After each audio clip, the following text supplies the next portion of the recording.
Usa ka mananagat ang patay samtang 15 samdan ug duwa ang missing human mitikyaob ang ilang isakyang bangka sa Zamboanga City.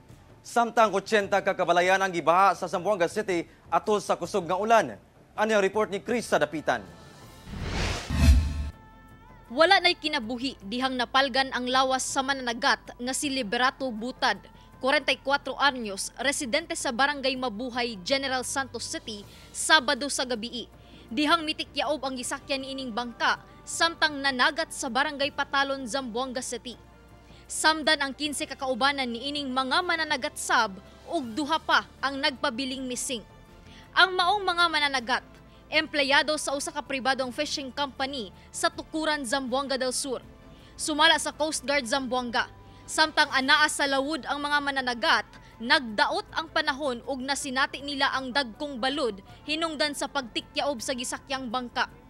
Nagpadayon ang shoreline patrol sa mga personahe sa Coast Guard sa pagpangita sa duha ka mananagat nga missing. Nahumol na sa tubig baha kining kabalayan sa sitio Basagan, Barangay Kuruan sa Zamboanga City. Kinidihang nasinati ang kusog nga ulan Lunes sa hapon.